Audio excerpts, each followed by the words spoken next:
حضرت یو مقام کې رسول الله صلی الله علیه وسلم سره صحابه تشریف فرماو.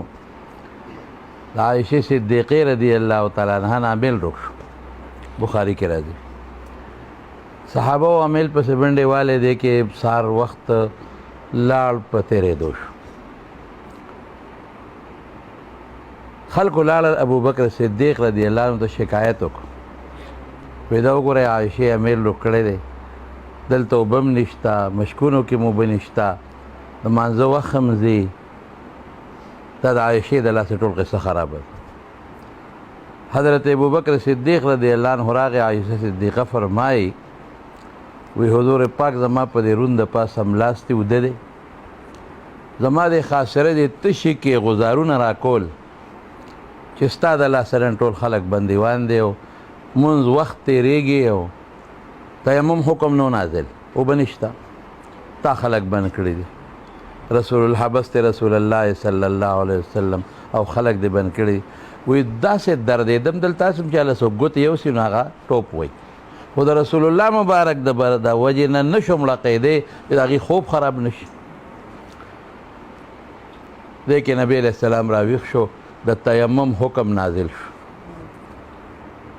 حضرت اسید ابن حضیر راضي او حضرت ابوبکر صدیق رضی الله تعالی عنه ته وی ما هي باول برکتکم یا آل ابي بکر، دا ستاسو لومبی برکت نه دی، کلم چې په مسلمان تکلیف راغلی دی نو ستاسو د برکت نه الله خیر رسولی دی.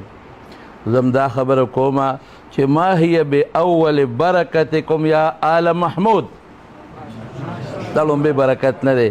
کلم چې په دین داغ راغلی دی، حضرت مفتی صاحب رحمت الله علیه مخکې نه هسکه غړی ګرځو د دې د خاندان د وجې نه.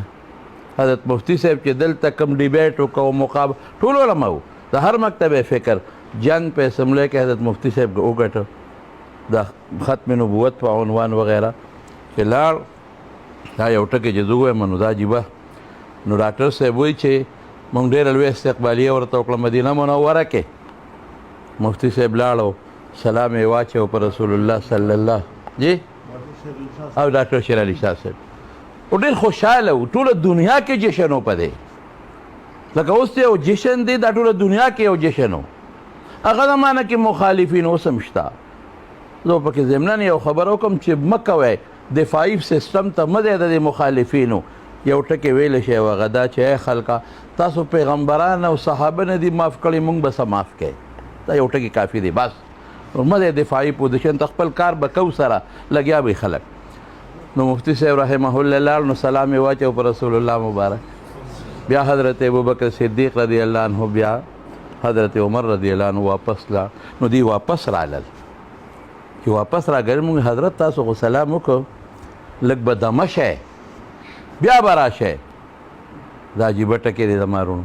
وایي اخو ما خپل سلام وکړ، درود شریف مې په رسول الله صلی الله علیه وسلم او زم او رسول الله مبارک ته مبارکباد پیش کوم چې د پاکستان دې ټکي ته وګورئ، ځان نه یادوي چې ما مفتی محمود د پاکستان مسلمان آئینی طور باندې ستا پټکې وګټه، ستا ناموسې وګټه، مبارکباد.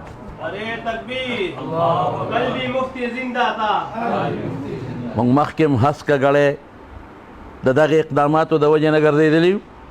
جلسو کې به چا وی مولیانو څه وکړل، ما مړه چې یو لاره ما ټرانسفارمر ایسم ونه کي، خو چې ماله حضرت مفتی صاحب رحمه الله د رسول الله مبارک پټکې ګټلې دي، دا هر څه نه ماله ډېره لویه خبره ده. او د هغې پټکي تحفظ دا بل برکت چې بلو دی لاړل او په عدالت کې هغه جج مجبوره شو. دا داسې وړې خبرې نه دي، په دې باندې د بره نه ډېر لوی دباو دی، د بهر اسټبلیشمنټ یو مضبوط دباو دی په هر چا باندې چې دا چیړیانه او دا شی به ختموی. هغه تحفظ هم خدای پاک د دې نه واغېسته، دا الله کوي. دا کې د انسان خپل سوچ فکر چې وي الله مدد کوي، دا د الله مدد دی. یعنی په عقل خدا چې څه وشو دا خو حقیقت دا دی چې ګرانه خبره ده.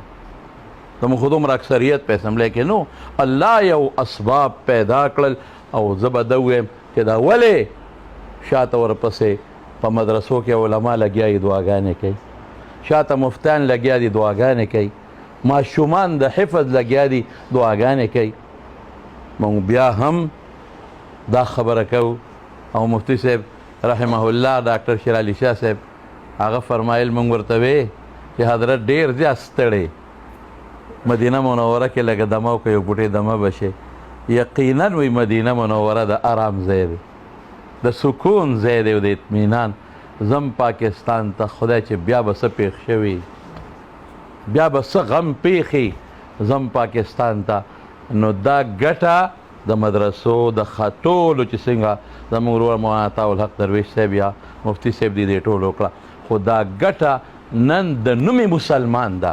الحمدلله نن دا ګټه د پاکستان ده، دا د نومې مسلمان ده. دا موږ له خدای پاک راکړه د حضرت قائد محترم دامت برکاتهم په شکل کې. موږ به بیا هم دوی ته وایو چې موږ به هم لګیا یو شکریه به ادا کوو.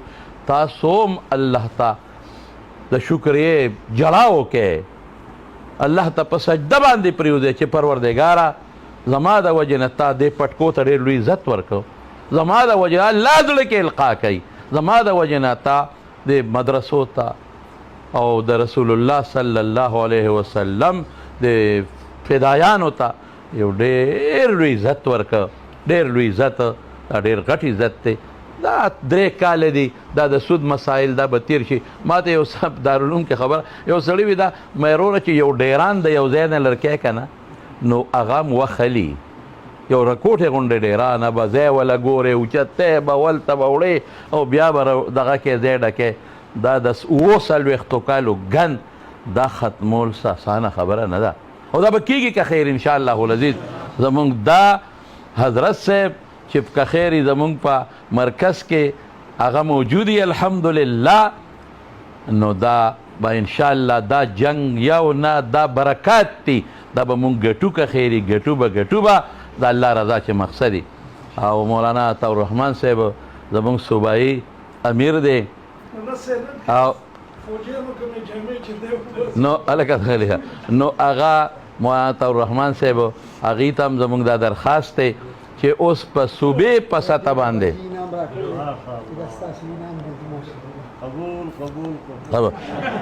هغې ته هم زما دا درخواست یو تشکر به بناویږي، خو که په صوبه کې کم از کم مونږ د دې دپاره یو مضبوطې 2-3 جلسې وکړو یا یو